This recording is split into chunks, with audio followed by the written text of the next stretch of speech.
antes de que se me olvide. Ok, plebes, muchachos, muchachas. Vamos a comenzar con la clase de ahora. En la clase pasada vimos el miembro torácico. Y pues la clase de ahora va a estar un poquito más sencilla porque vamos a enfocarnos solamente en el miembro pelviano o miembro pélvico. Em, ok, aquí. Y pues siendo miembros, pues van a tener muchas similitudes, más que nada en el área del pie. Entonces digamos que el pie es como, pues es la repetición, ¿no? De la mano. Cambia nomás el nombre de algunos huesos. Y bueno, el miembro pelviano pues recibe este nombre precisamente por la primera región que vamos a estudiar, que se llama cinturón pelviano. Nosotros lo conocemos más como cadera en los humanos. Entonces, el miembro pelviano es el pilar principal de propulsión y soporte de peso en el caballo. Aquí están los músculos más grandes en el cuerpo y los huesos más fuertes y grandes también en el cuerpo. Porque generalmente pues hay, como lo comenta aquí en la diapositiva, pues es el principal propulsión. O sea, ahí se genera la mayor fuerza para tener la función de locomoción, el movimiento. Este miembro, a diferencia del miembro de enfrente, el miembro deferente torácico, pues sirve más como de estabilidad. Este es más para generar fuerza y pues sí, estabilidad y la propulsión. Al igual que el miembro torácico, también lo vamos a dividir en cuatro secciones. Aquí va a ser cinturón pelviano, muslo, pierna y pie.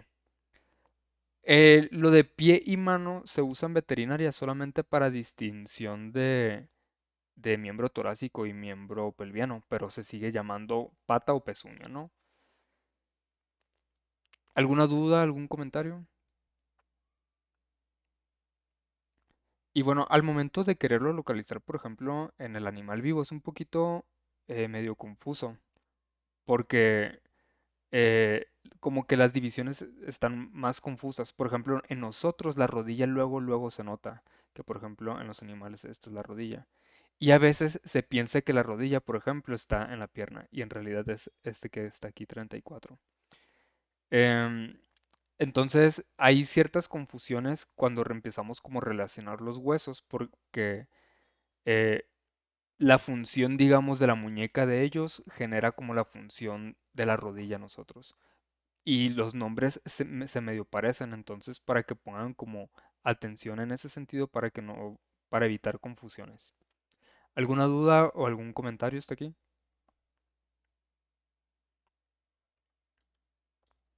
Ok. Entonces, la primera parte del miembro pélvico es el cinturón pelviano. Y aquí lo que se estudian son tres huesos, o tres, sí, pues sí, tres huesos. Tenemos el hueso coxal, las primeras vértebras coxigias y el sacro. Las vértebras coxigias del sacro ya las estudiamos cuando estudiamos el esqueleto axial. Aquí, de hecho, el cinturón pelviano en un libro que está, que es en el de los que me estoy basando, incluyen al cinturón pelviano dentro del esqueleto axial o como parte del tronco, precisamente porque el cinturón pelviano incluye estos huesos, que es el sacro y las vértebras coxigias. Pero para fines didácticos de esta materia lo vamos a manejar así, de que el cinturón pelviano, aunque incluye el coxal, hueso sacro y primeras vértebras, vamos a manejar más que nada el hueso coxal como a partir del miembro torácico. Y las vértebras, pues parte del esqueleto axial como hemos quedado. Em, Aquí el hueso coxal yo creo el más interesante de todos los huesos porque tiene pues una forma muy peculiar. Por ejemplo, en esta vista dorsal está muy grande si se fijan. Es la que forma pues la cadera como tal. Es medio, bueno, se me hizo un poquito complicado como traerlo aquí a las diapositivas porque es muy diferente a diferentes niveles. O sea, en su vista dorsal, medial, lateral y todo eso es muy diferente. Em, pero pues voy a intentar ahí explicarles lo más fácil posible. Bueno, em, Entonces no voy a explicar lo del sacro ni lo de las vértebras coxígeas porque eso pues ya se explicó anteriormente. Me voy a enfocar más que nada en el hueso coxal, que es como el hueso de la cadera. Características, pues es un hueso plano formado por la fusión de tres huesos, que es el ilion, el pubis y el isquion. Aquí se supone que está como coloreado en tres diferentes colores. Yo ya les he contado que creo que soy daltónico y casi no lo diferencio, pero no sé si ustedes lo alcanzan a apreciar. Entonces, el ilion es la porción cráneo-dorsal, pubis es bueno, tenemos como un piso y la porción craneal de ese piso es el pubis y la porción caudal de ese piso es el isquion. En los humanos, por ejemplo, el ilion lo podemos sentir como, como tal como en las caderas abajo de la cintura y el isquion sería como el huesito de las nalgas y el pubis pues como enfrente, un poquito más para los genitales. Algo importante pues a destacar en este hueso, aparte pues de que se divide en tres, estas divisiones son más que nada durante el desarrollo fetal. Generalmente en los animales domésticos, cuando ya nacen, estas divisiones que están marcadas por cartílago se osifican y pues queda como un hueso. O sea, si ustedes ahorita que empiezan con anatomía, empiezan a estudiar el coxal, van a ver que está completamente fusionado. Pero se divide en tres porque al ser un hueso grande también pues facilita más el estudio. Característica también importante, pues que se queda como un agujero obturador que se le conoce. Aquí no se alcanza a apreciar como tal el agujero obturador. Ah, bueno, sí, es este. Pero aparte tenemos otros forámenes aquí abajo en el pubis y el isquion. Este agujero obturador, o bueno, todo en general, pues se rellena con músculos y ligamentos. Y este agujero obturador, pues básicamente es lo que permite el canal de parto. Si se fijan aquí, por ejemplo, está como dividido, o sea, se considera como un hueso par. Y esta división, pues es lo que genera como la simetría de que aquí va la pierna izquierda y aquí la pierna derecha, por así decirlo. Y estos forámenes u orificios son más que nada pues para que por ahí pasan músculos, arterias, venas, nervios, etcétera. Y por último, a destacar de forma general en el coxal es el acetábulo, que es una depresión articular. Aquí va a entrar el hueso de la pierna, el hueso del muslo, perdón, el fémur. Entonces, se los menciono aquí el acetábulo porque forma parte tanto del ilion, del isquion y del pubis. Es como el punto medio de los tres huesos. Y precisamente es donde se articula. ¿Hasta ahorita alguna duda, algún comentario?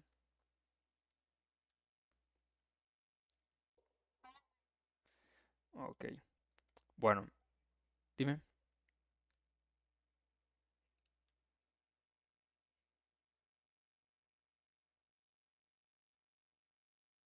No, sí es agujero obturador. Porque foramen, si hablamos de un foramen, por ahí tienen que pasar arterias y venas y nervios. Y aquí no es como que sea su función. Pues ahí van a pasar porque pues va a haber músculos ahí como tal. Pero es más que nada por el canal de parto. Ok, aquí, dime.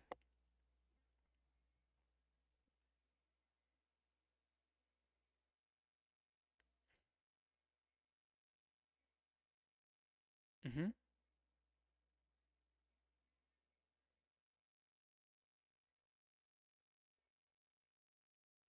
Ah, ok. Es que, a ver si en esta de aquí se ven, bueno, más o menos. Em, digamos, esta de aquí es el isquion y esta parte de abajo es el pubis. Entonces, de aquí, de este lado, lo estamos viendo de frente. Esta es una vista cráneo-dorsal. Cráneo-dorsal, eso no existe. Bueno, sí existe. Esta es una vista cráneo-caudal, o sea, lo estamos viendo de frente. Entonces, si lo ves de frente, pues vas a ver el pubis de frente y atrás el isquion. Pero si lo ves de lado, vas a ver el pubis de frente y atrás el isquion. Craneal el pubis, caudal el isquion. ¿Sí? Entonces, más o menos, es que según yo sí se batalla como para diferenciar. Creo que aquí se alcanza a ver como un poquito más claro que viene siendo el pubis y acá como morado sería el isquion. Entonces, si lo relacionas contigo, tú tienes un peso pélvico. La parte de enfrente que apunta hacia los genitales sería el pubis y la parte trasera, que es donde vas a sentir los huesitos de las nalgas de los glúteos, sería el isquion. De nada. Bueno, esta parte rugosita que ven aquí, aquí es una articulación con el sacro. Aquí va el sacro. Entonces, para que lo visualicen cómo va. Bueno, aquí pues les detallo un poquito más sobre las características de cada uno, ¿no? El ilion pues se considera como la parte craneal en forma de ala con tuberosidad coxal, que es como las características principales. Isquion se considera la parte más caudal, termina con la tuberosidad isquiática, es decir, los huesitos que les estoy diciendo que son los huesitos de las nalgas, punta de la nalga, que de hecho se le conoce, es palpable y pues es la tuberosidad isquiática. Luego tenemos el pubis, parte ventral, es la parte pues más hacia abajo. Y aquí la parte importante es la sínfisis púbica o la sínfisis pélvica, también se le conoce, que es justamente esta parte en medio. Y es importante porque durante el canal del parto, esa sínfisis pélvica se vuelve a abrir y ya termina el parto y pues se vuelve a juntar. Se supone que por eso los partos son tan dolorosos, porque pues básicamente se abre el hueso de la cadera, el coxal. Y ahorita también se los comenté, pues tenemos el acetábulo, que es donde confluyen los tres huesos, es decir, el ilion, el isquion y el pubis eh, forman al mismo tiempo el acetábulo. Y pues parte importante de esto es que aquí articula el hueso del muslo, que es el fémur, que pues más adelante lo vamos a platicar. ¿Dudas, comentarios? No sé si alcancen a apuntar todo. Manden.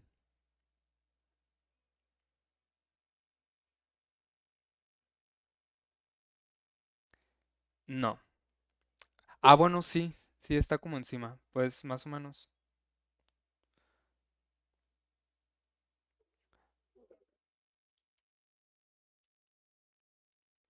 Y bueno, ahora pues les voy a explicar el ilion, que es la parte más grande del coxal.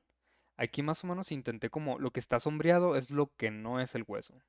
Entonces fíjense como aquí, esto de aquí sería el acetábulo y aquí por ejemplo ya está el fémur aquí puesto. Entonces toma un tercio del acetábulo y sería la parte dorsal craneal. Y la característica principal pues es el ala del ilion. Este vendría siendo pues la parte, el ala que se le conoce y este sería la diáfisis o el cuerpo del ilion. Dice, es el mayor de los tres huesos que forman el coxal y es un hueso plano y tiene forma triangular. Pues aquí se alcanza a apreciar más la forma como triangular debido a la ala. Em, ¿Qué hay que destacar, por ejemplo, en este hueso? La tuberosidad sacra se le denomina así porque justamente medial a la tuberosidad sacra encontramos al hueso sacro. Y esto de aquí, esta formación como pues de cresta, se le conoce como cresta ilíaca dorsal y aquí sería la cresta ilíaca ventral. Entonces, cresta ilíaca dorsal, que vendría siendo como esta misma, y por ejemplo, en esta imagen específica de aquí, no se alcanza a ver la tuberosidad sacra porque estamos viendo una vista lateral. Entonces sería como ver la parte medial. Entonces, en la parte medial tenemos la tuberosidad sacra y de la misma ala, pero del lado lateral, tenemos a la tuberosidad coxal. Y aquí otra vez vemos la cresta ilíaca ventral y esta de acá sería la cresta ilíaca dorsal. Entonces, estos tres puntos, bueno, ¿cuántos son? Uno, dos, tres. Sí, estos tres puntos son como lo principal a identificar en el ilion. Aquí les puse la escotadura ciática, pero mm, es más relevante la tuberosidad sacra y la tuberosidad coxal, especialmente con la tuberosidad coxal, porque es un punto óseo palpable. Y, por ejemplo, aquí, para más en los perros, por ejemplo, un tipo de inyección, tienes que ubicar la tuberosidad coxal, la tuberosidad isquiática y luego la cabeza del fémur. Hagan de cuenta que se detecta esta área, esta área y esta área. Y se hace como un triángulo. Y justo en medio del triángulo puedes hacer una inyección segura en el hueso, una inyección segura intramuscular. Entonces, estas tres áreas que les comento, por ejemplo, son palpables. Entonces, este aquí sería la de la cadera, la tuberosidad coxal. Y la tuberosidad isquiática, pues es la de las puntas de las nalgas, ¿no? Pero bueno, vamos por partes. Eh, Hasta ahorita, con el ilion, ¿alguna duda, algún comentario?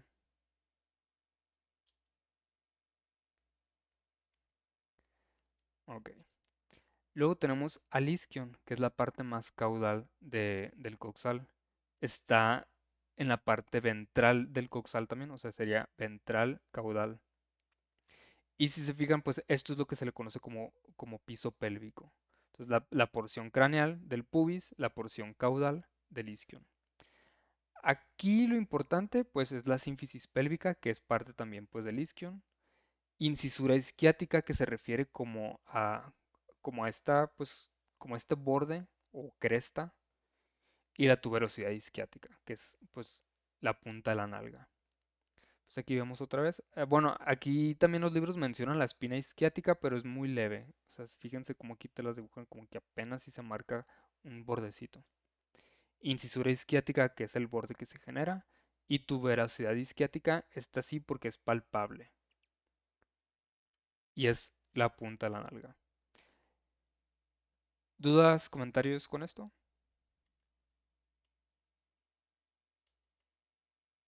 Bueno. Luego tenemos al pubis, que es la parte craneal del piso de la pubis. Y aquí también pues es un poquito más sencillo. Aquí a destacar pues es la sínfisis también.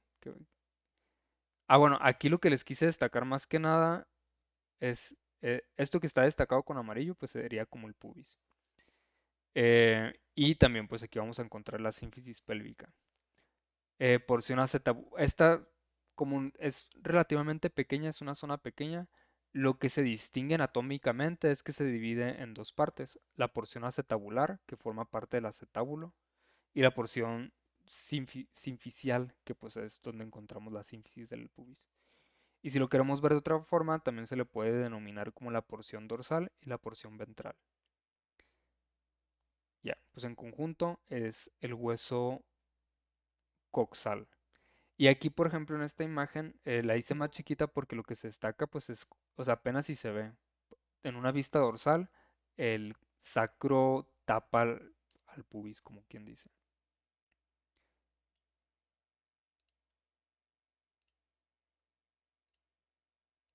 Bueno, si no hay dudas, continuamos con, bueno, hablar de diferencias entre especies. Al ser este un hueso complejo, sí hay muchas diferencias. Mm, pero igual, pues no me quise como enfocar mucho en las diferencias, entonces como que destaqué lo principal. En el caso de los equinos, dice que es una pelvis ancha y robusta y más que nada adaptada para una locomoción potente. Es un hueso muy grande eh, y pues ancho, ¿no? En el caso de los bovinos, para el tamaño que ellos tienen, se considera que es un hueso estrecho. Y el canal del parto, que es lo que se genera con el agujero obturador, es estrecho para esta especie y tiene implicaciones obstétricas, especialmente pues en ciertas razas. ¿Qué significa implicaciones obstétricas? Que hay dificultad en el parto. Entonces, pues ocupan ayuda para, pues, para que den a luz. En el caso de los carnívoros, pues no hay mucho que mencionar, simplemente que se considera más estrecha y alargada. No ocupan como soportar mucho peso como en las grandes especies. Y en el caso de los cerdos, están adaptadas evolutivamente, tiene una pelvis amplia y relativamente corta que le permite al animal tener múltiples partos. Esto es porque, como ahorita, Como ahorita les comenté, precisamente en el agujero obturador forma, forma parte del canal de parto. Y durante el parto, pues la sínfisis, por ejemplo, ahí también forma parte fundamental porque se abre, se separa un poquito ese hueso. ¿Dudas, comentarios con eso? Entonces, por ejemplo, aquí están viendo el, el acetábulo, ilion, pubis, isquion.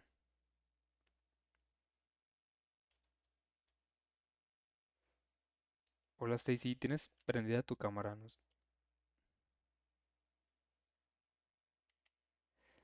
Bueno, entonces tenemos al coxal y seguido la siguiente zona a ver sería la zona del muslo, que está conformada por dos huesos, el fémur y la patela.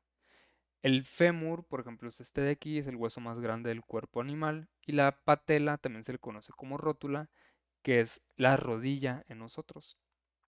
Entonces, aquí, por ejemplo, en el animal es un poquito, bueno, siento yo que no es tan intuitivo de saber dónde está. Más o menos estaría aquí. Está la patela y pues más o menos aquí el, el hueso. Bueno, un poquito más para acá, pero sí, por ahí.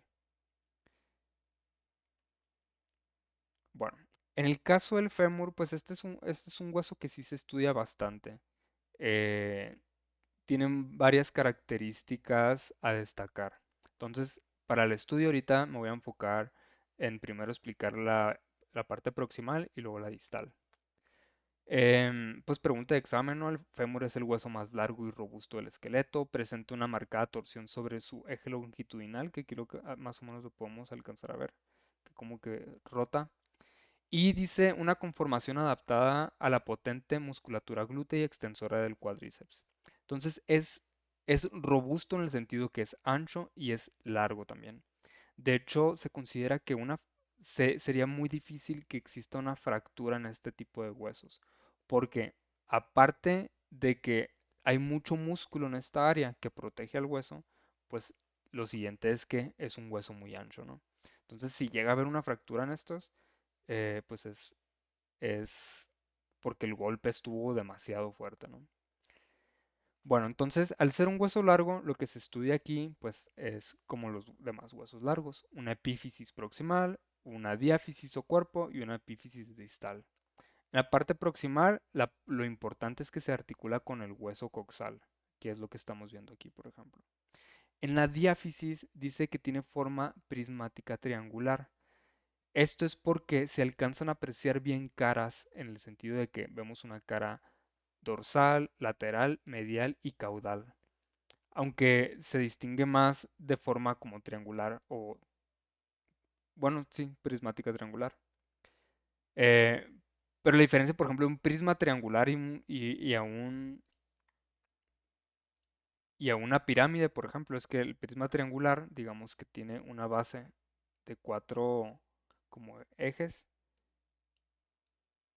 y, y todos convergen en un vórtice.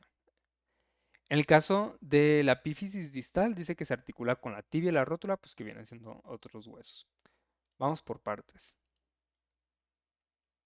Bueno, en esta diapositiva pues me voy a enfocar más que nada en la parte proximal. Característica de este hueso es que tiene una cabeza bien marcada. Esta es una eminencia articular y pues esta es la que articula con la cadera. En varias especies, en varias razas, por ejemplo de perros, esta cabeza, en vez de ser así redondita, esférica como debe de ser, tiene como bordes, tiene como rugosidad y eso hace que durante el movimiento de la pata vaya raspando el hueso de la cadera o el hueso coxal. Y eso pues genera mucho dolor, desgaste y ese tipo de enfermedad, por ejemplo, se le conoce como displasia de cadera, para que bueno, por si alguna vez lo hayan escuchado. Entonces, como tiene cabeza, también siempre pues la parte de abajo de la cabeza se le conoce como cuello. Esta parte de la cabeza es esférica y pues se articula con la cadera. Luego tenemos al trocánter mayor o al trocante mayor. Este se divide en su porción.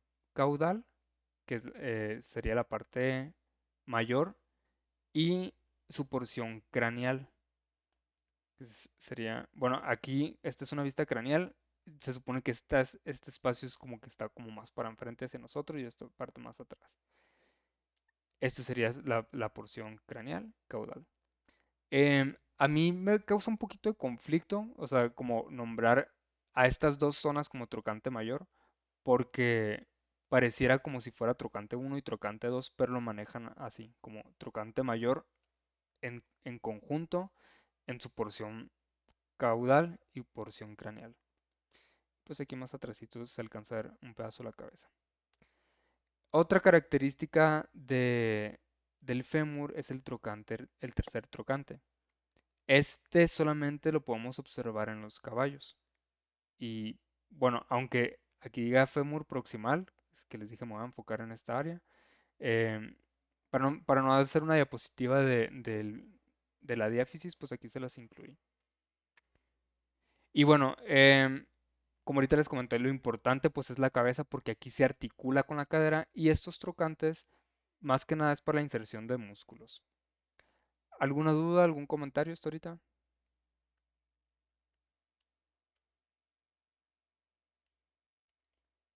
Ok.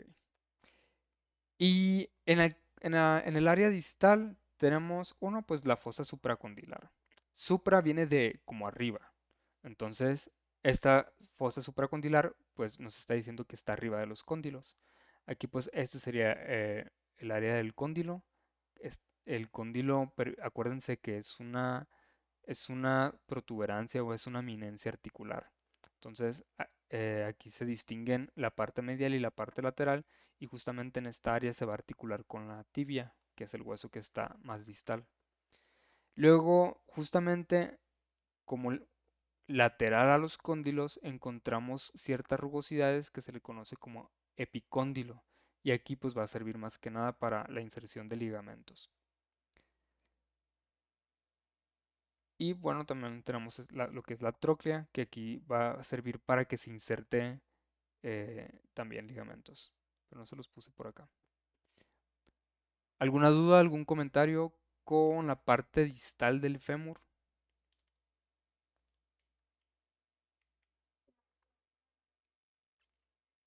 Ujú, sí. Bueno, aquí va a ser una combinación de ligamentos y hueso porque justamente aquí va, uy, en esta área va a haber articulación con tres huesos diferentes. Aquí va a estar la tibia y una que se llama fíbula y aquí como separado la patela, perdón. Y la patela no va a entrar en contacto directo, sino que más que nada va a ser con ligamentos. Entonces, va a haber ligamentos que permitan a la patela moverse como hacia arriba y hacia abajo, como la rodilla de nosotros. Entonces, si es articular la tróclea, pero no directamente con el hueso, porque es el hueso que les estoy hablando, la patela, no, más que nada sirve como para deslizar, que sirva como una palanca. Que de hecho para allá voy, para la patela. Entonces, bueno, antes de continuar con la patela, pues un poquito destacar las diferencias entre especies. La diferencia principal es en el equino, que es el tercer trocante que ahorita les mencionaba. Si se fijan los demás fémures son muy lisos en su diáfisis o en su cuerpo. Em, Trochlea menos profunda, pues ya las diferencias son más que nada, por ejemplo en el perro, pues es que es muy delgada, los demás se mantienen como un hueso robusto. Otras diferencias es como la rugosidad que va a presentar el trocante mayor, por ejemplo en el de los equinos es muy prominente y se distinguen caudal y craneal, en el bovino pues no, simplemente se es como un trocante mayor. Igual en el perro sí hay como una pequeña distinción entre craneal y caudal, pero pues es mínima. Y en el cerdo también, pero pues aquí el trocante mayor podemos visualizar que es muy rugoso. Aquí voy a aprovechar porque en este sí se ve la tróclea muy bien. Aquí, por ejemplo, pareciera que es, bueno, es como una superficie articular tal cual, pero lo que permite esa zona es que la rótula, que es un huesito que está como separado, se deslice por este lado, o sea que está la tróclea y la patela o la rótula pueda hacer como este movimiento. Y pues eso permite que el movimiento general de la pierna.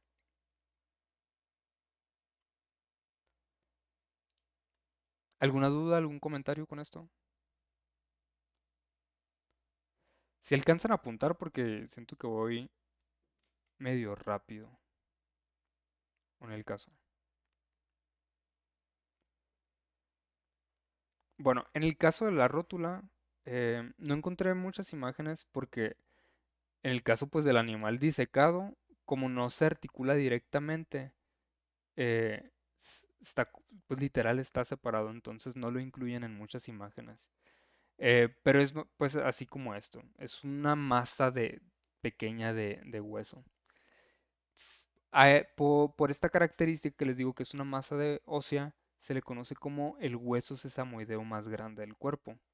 Si se acuerdan, los huesos sesamoideos los habíamos visto en las patas, en las manos, que son huesos muy pequeñitos. Se llaman sesamoideos o se les denomina sesamoideos precisamente por su relación con las semillas de sésamo. Entonces, en el caso de la rótula, la función de un hueso sesamoideo, que es como para que se desplazan, para cambiar la dirección de los ligamentos específicamente. Y pues de ahí que se le conozca como el hueso sesamoideo más grande. Y pues la función como tal, pues dice aquí que sirva como una palanca, facilitando la extensión del miembro. Entonces, por aquí pues pasan ligamentos que en vez de irse así, pues genera como un borde y hace que el desplazamiento pues de este miembro sea mucho más fluido. Diferencias entre especies, pues más que nada es la forma en esta.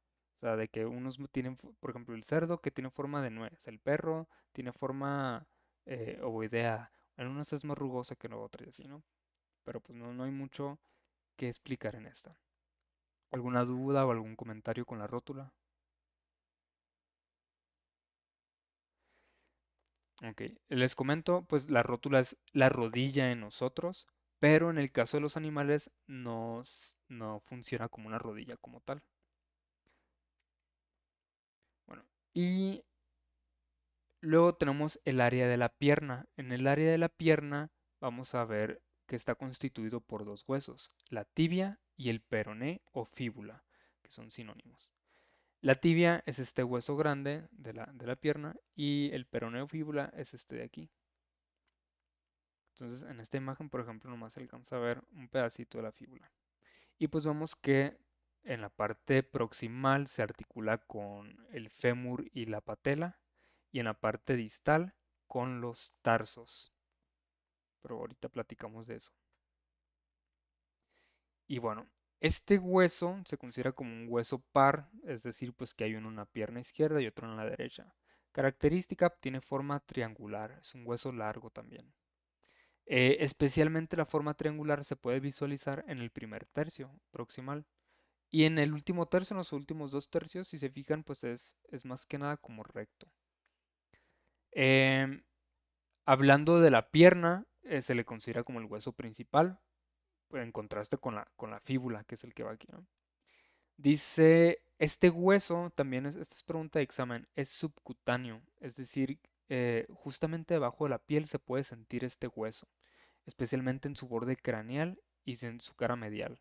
Entonces, de hecho, ustedes, si se tocan la pierna, del área medial de la pierna y el área craneal, van a sentir muy fácil el hueso. Y en el área caudal y lateral, pues están los músculos. Entonces es muy fácil para palpar este hueso. Y pues un golpecito aquí, pues duele mucho también. Se extiende desde la rodilla, acuérdense que la rodilla sería de la parte de la patela, hasta el corvejón, que sería la siguiente articulación. Su eje mayor es casi vertical, que es básicamente este, con una ligera oblicuidad craneal. ¿Levantaron la mano por ahí?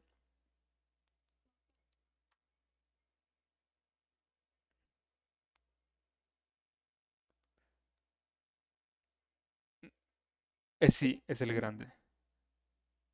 Es el que estás viendo en la imagen. Mira, me voy a regresar. Voy a regresar. La tibia es este grandote. El peroné o fíbula es esta área chiquita, delgadita. Bueno, aquí se ve mejor. En esta imagen es el que apunta como 9. Entonces como que lo tapa por el tipo de vista que estamos viendo. ¿Sí? Y pues aquí está punteado, o sea, de que aquí debería ir el peroné o la fíbula. Pero esta, el de la imagen, es la tibia. Bueno, ¿qué estudiamos en la tibia? En la parte de la diáfisis, lo importante es esta cresta tibial que se hace aquí. Como que divide en la parte craneal, divide o pues se marca, ¿no? Cresta tibial. Y en la parte caudal vemos el foramen nutricio, que por aquí entran venas y arterias. De hecho, esta cresta tibial ustedes la pueden sentir en su pierna. O sea, es lo que está más craneal literal. Y pueden sentir también cómo se desvía.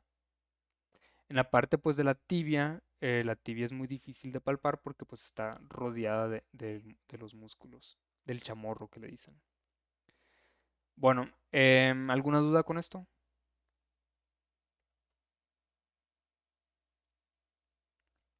Bueno, en la parte proximal lo que hay que estudiar pues son las eminencias articulares. Principalmente en el caso de la tibia, la eminencia articular principal es el cóndilo.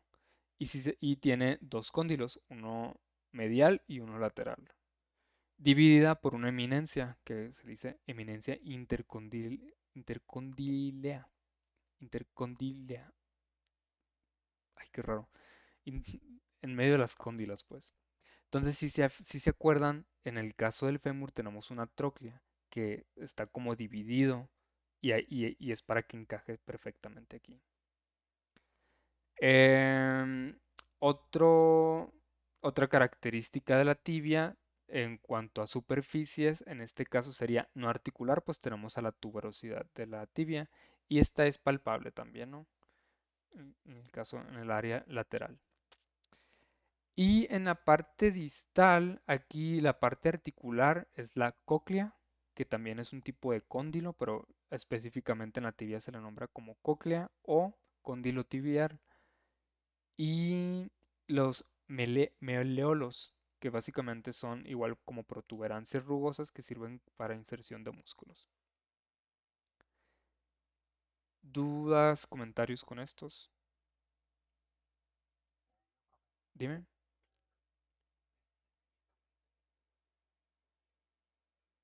Ujú. Sí, no lo he visto que lo nombren en otro hueso. Este, sí, como que los expertos en anatomía como que se aburren y luego dicen, ah, vamos a cambiarle nombre a esto y vamos a hacer esto con esto. Y dentro de las actualizaciones, pues van cambiando, le van poniendo este tipo de nombres. Bueno, continuamos. El caso del peroneo, la fíbula en el caso del caballo, pues está muy reducido si se fijan. Ay, me equivoqué, aquí estoy señalando tibia esta, pero no, es el peroneo, la fíbula. Hay una disculpa. Pero es este hueso chiquito de aquí, ¿no? Es un hueso largo, delgado, lateral a la tibia. Y dice, su función es de soporte. Bueno, la función de soporte está muy reducida en los animales domésticos.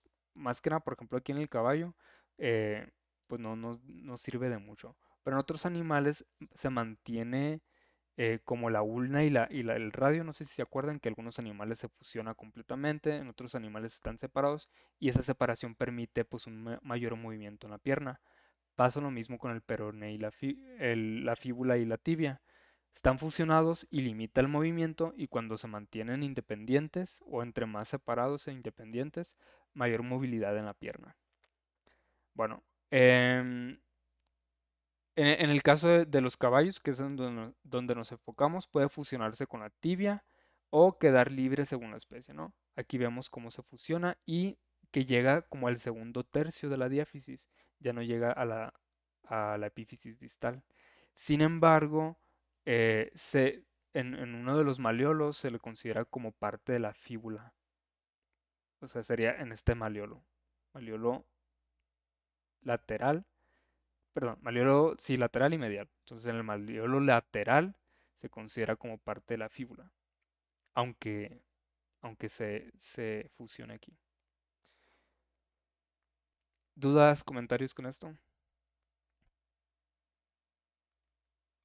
Ok. Y pues las diferencias entre especies. Aquí, por ejemplo, en el bovino y el equino, como es muy delgadita, esta área del hueso generalmente se termina rompiendo en lo que van haciendo como la disección o algo. Entonces, no es que así sea el hueso, sino pues que dio, que se rompieron. En el caso del cerdo, fíjense cómo se mantiene independiente, es más grueso. Y en el caso del perro también se mantiene, y el gato se mantiene independiente, aunque sí se llega a fusionar como en el tercer tercio de la diáfisis, pero se alcanza a apreciar todavía en su epífisis cómo se mantiene como un poquito independiente. Entonces aquí más que nada pues me enfoqué o enfóquense más que nada como que en el grosor. ¿Dudas, comentarios con esta?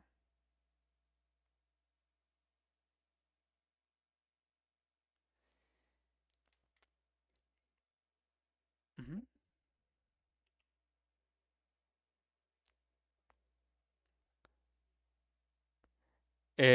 ¿Cómo?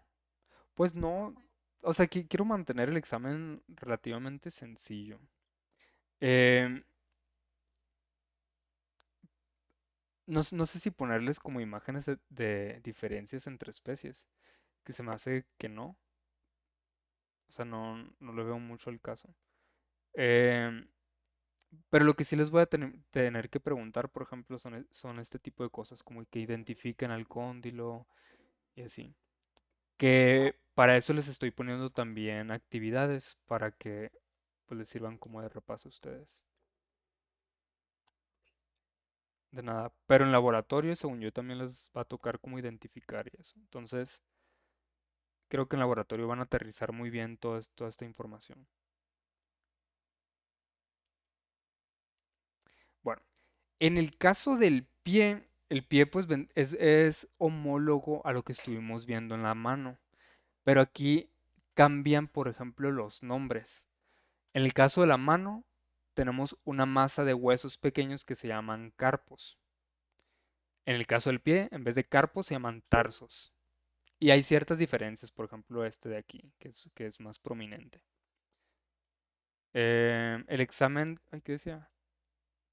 El examen, ¿cómo se llevará? ¿Cómo se llevará de qué? Bueno, les comentaba, los tarsos es lo homólogo a los carpos. Los metacarpos son los homólogos a los metatarsos. Y las falanges y los huesos sesamoideos, pues básicamente es lo mismo. Entonces, aquí en esta área, pues más que nada me voy a enfocar en los tarsos y pues en los metatarsos, pues ya no, porque es igual. La principal diferencia se da en los tarsos y pues en los nombres. Mm, ¿Será escrito? No, es opción múltiple, es muy parecido al de las actividades. Algunas actividades de hecho se van a repetir y pues va a haber preguntas extra. Les comenté al principio del curso, 50% de las preguntas del examen salen directamente de las actividades de las actividades y de las tareas. Entonces, para que les pongan atención.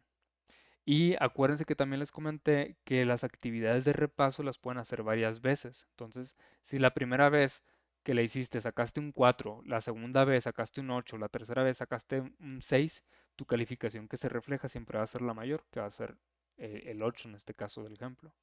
Entonces, para que las hagan las veces que ustedes quieran. Y que les sirva también de repaso para identificar pues cuál es el cóndilo, cuál es el epicóndilo y así.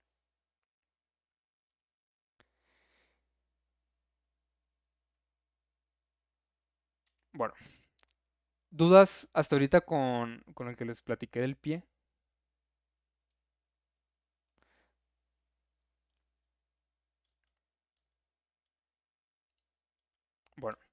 Entonces tenemos a los tarsos. Los tarsos, pues básicamente es lo homólogo a los carpos.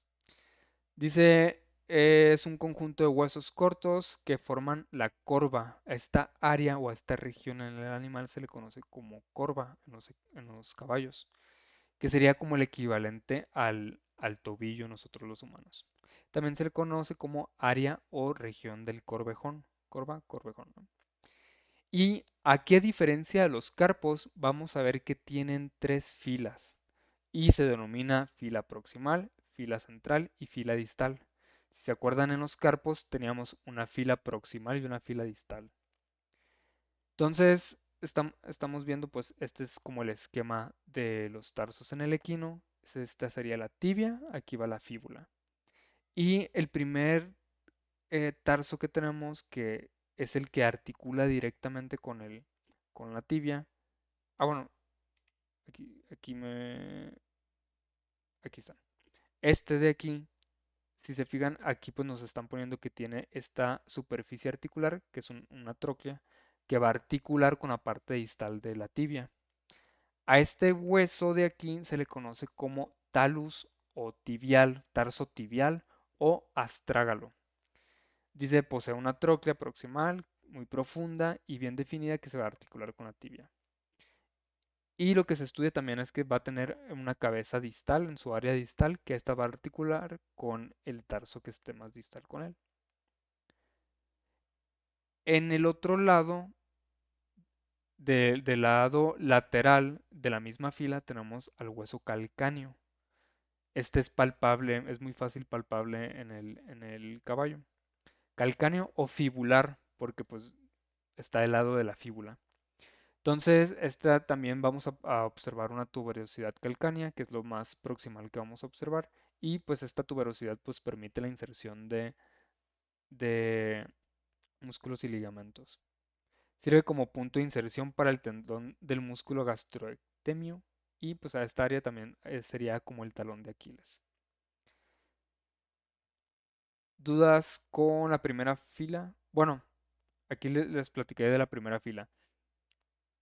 La segunda y la tercera fila, la segunda fila pues está dada por el hueso central, se le conoce, sede central, y la fila distal se nombran según los tarsos, los metatarsos, perdón. Entonces, metatarso uno y 2 están fusionados, el 3 está alargado y el cuarto se articula con el corvejón y el cuarto metatarso. Y pues aquí lo vemos en esquema, ¿no? Mucho más fácil. Pero si lo vemos ya en el animal, pues está un poquito más... se ve que es una masa de huesos compleja. ¿Dudas con esto?